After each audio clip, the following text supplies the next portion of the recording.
Paramashivoham.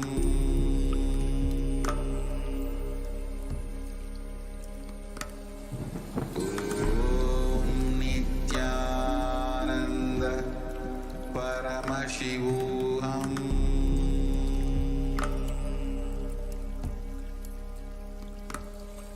Om Nithyananda Paramashivoham.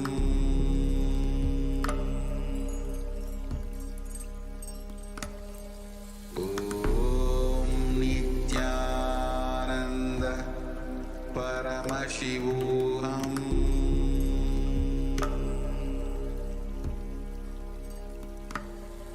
Om Nithyananda Paramashivoham.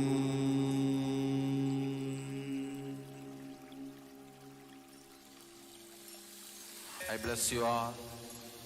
Let you all open all your three eyes.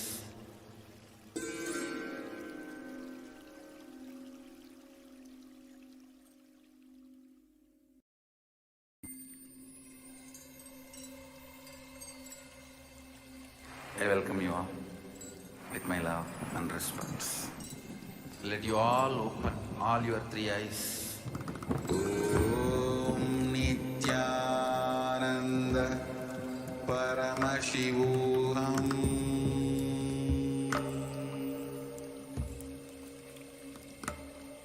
Om Nithyananda Paramashivoham.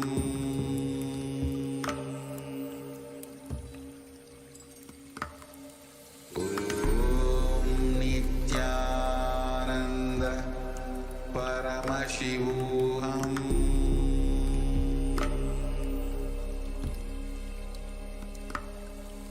Om Nithyananda Paramashivoham.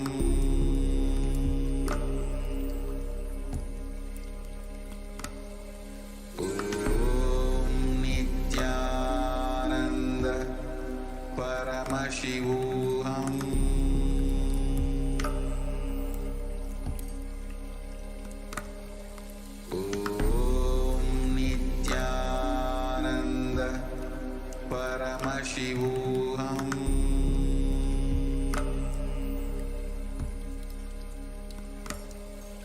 Om Nithyananda Paramashivoham.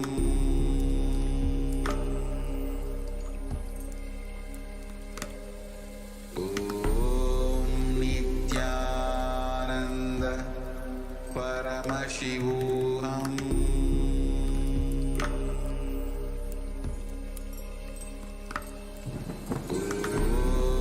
Nithyananda Paramashivoham.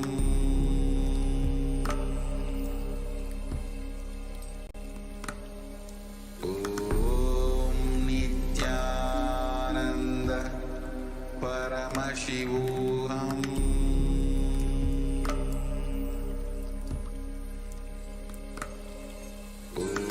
Om Nithyananda Paramashivoham.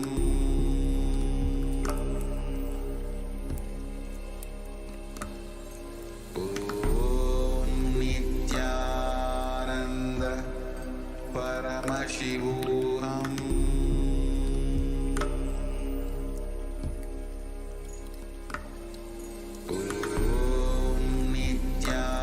Nithyananda Paramashivoham.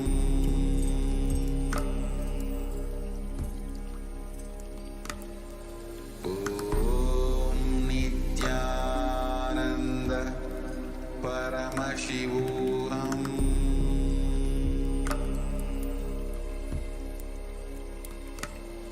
Om Nithyananda Paramashivoham.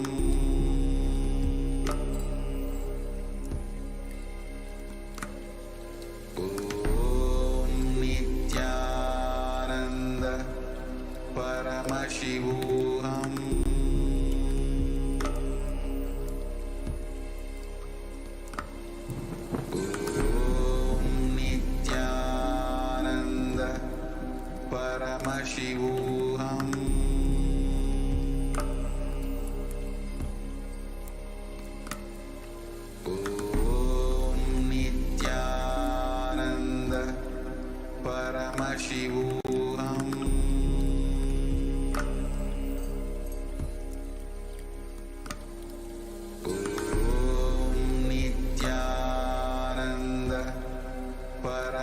Paramashivoham.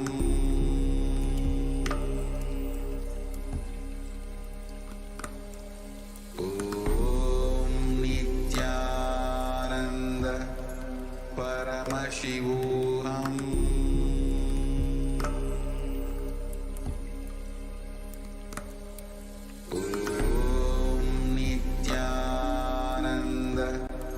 Paramashivoham.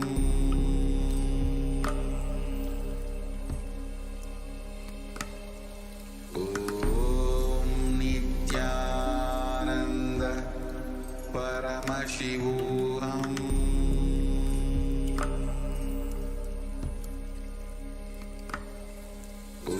Om Nithyananda Paramashivoham.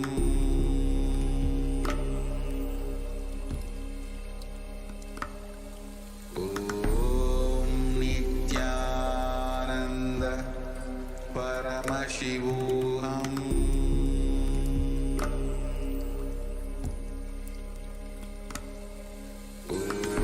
Om Nithyananda Paramashivoham.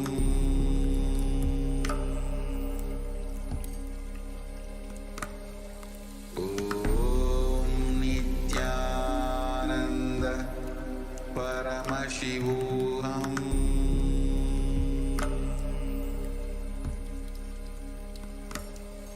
Om Nithyananda Paramashivoham.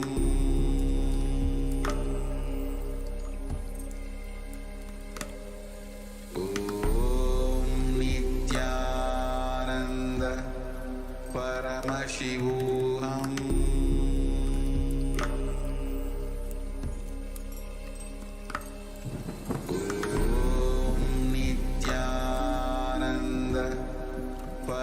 Paramashivoham.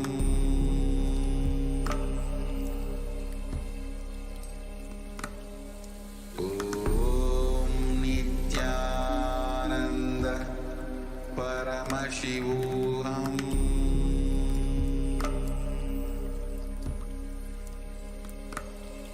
Om Nithyananda Paramashivoham.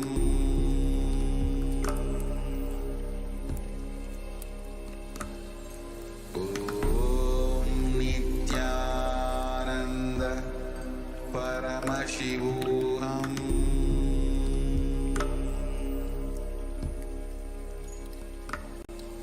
Om Nithyananda Paramashivoham. Om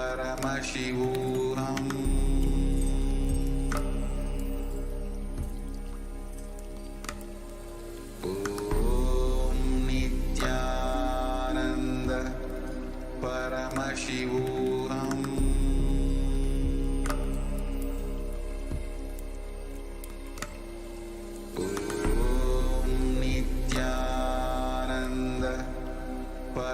Paramashivoham.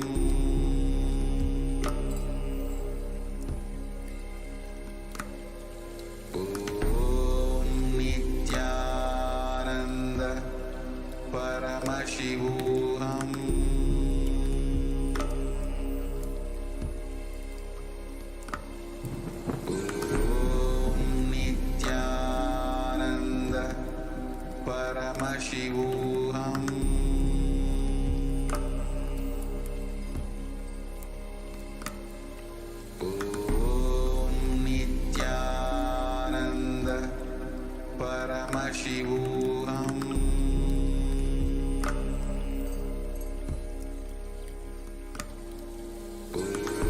Om Nithyananda Paramashivoham. Paramashivoham.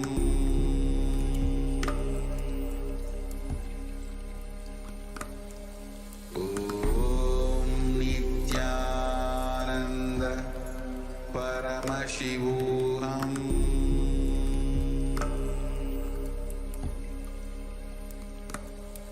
Om Nithyananda Paramashivoham.